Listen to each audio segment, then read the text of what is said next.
ఓం శ్రీ గణేశాయ నమః. శ్రీ గురుభ్యో నమః. శ్రీమాత్రే నమః. శ్రీ రుద్ర కవచం.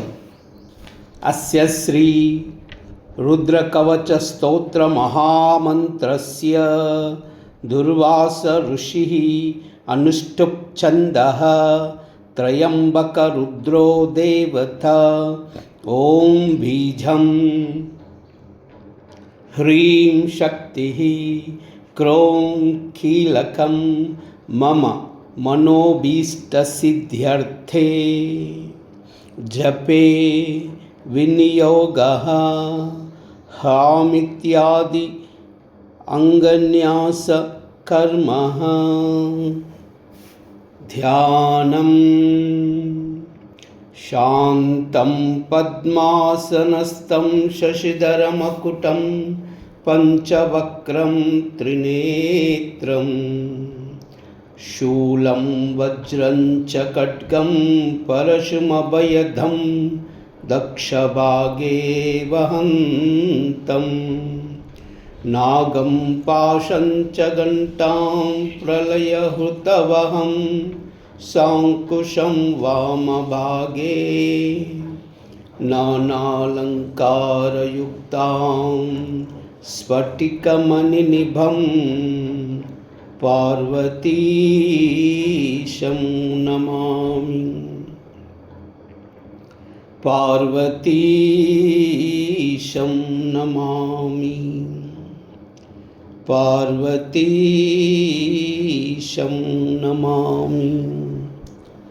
ధూర్వాస ఉవాచ ప్రణమ్య శిరసా దేవం స్వయంభుం పరమేశ్వరం ఏకం సర్వగతం దేవం సర్వదేవమయం విభుం రుద్రవర్మ ప్రవక్ష్యామి అంగప్రాణస్య రక్షయే అహోరాత్రమయం దేవం రక్షార్థం నిర్మితః పురః రుద్రో మే చాగ్రతః పాతు పాతు పార్శ్వౌ హరస్తదా శిరో మే ఈశ్వరః పాతు లలాటం నీలలోహిత నేత్రయోస్త్రయంబకః పాతు ముఖం పాతు మహేశ్వరః కర్ణయో పాతు మే శంభు నాసికాయాం సదాశివ వాగీశ పాతు మే జివ్యా మోష్టౌ పాతు అంబికాపతిః శ్రీకంఠః పాతు మే గ్రీవాం బాహుశ్చైవ పినాకధృత్ హృదయం మే మహాదేవ ఈశ్వరో వ్యాత్స్తనాంతరం నాభిం కటిం స్తవక్షశ్చ పాతు సర్వ ఉమాపతిః బాహుమధ్యాంతరం చైవ సూక్ష్మరూప సదాశివ సర్వం రక్షతు సర్వేషు గాత్రాణి చ యదాక్రమం వజ్రశక్తిధరం చైవ పాశాంకుశధరం తదా గండశూలధరం నిత్యం రక్షతు త్రిదశేశ్వరః ప్రస్థానేషు పదే చైవ వృక్షమూలే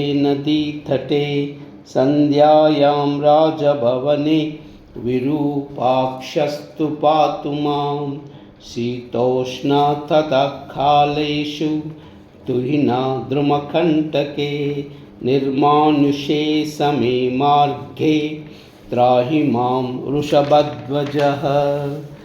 ఇత్యేతరుద్రకవచం పవిత్రం పాపనాశనం మహాదేవ ప్రసాదేన దుర్వాసో మునికల్పితం. ఉమాఖ్యాతం సమానేన న భయం విందతి క్వచిత్ ప్రాప్నోతి పరమారోగ్యం పుణ్యమాయుష్యవర్ధనం.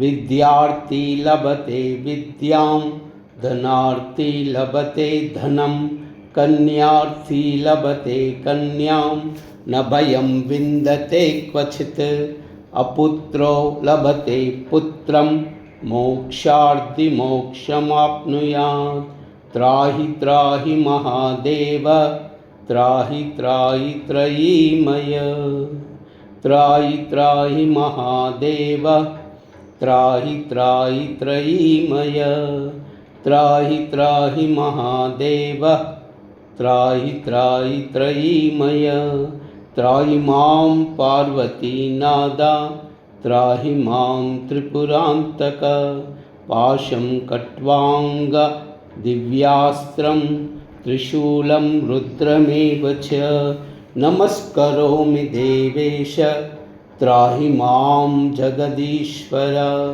शत्रुमध्ये सभामध्ये ग्राममध्ये गृहान्तरे गमनागमने चैव त्राहि मां भक्तवत्सल त्वं चित्तं त्वं मानसं त्वं च बुद्धि त्वं परायणं कर्मणा मनसा चैव त्वं बुद्धिश्च यदा सदा ज्वरभयं छिन्दि सर्वज्वरभयं छिन्दि ग्रहभयं छिन्दि सर्वशत्रून् वर्त्यापि सर्वव्याधिनिवारकम् अस्य रुद्रलोकं स गच्छति श्रीरुद्रलोकं स गच्छत्यों नम इति श्रीस्कान्दपुराणे दुर्वासो प्रोक्तं श्रीरुद्रकवचम्।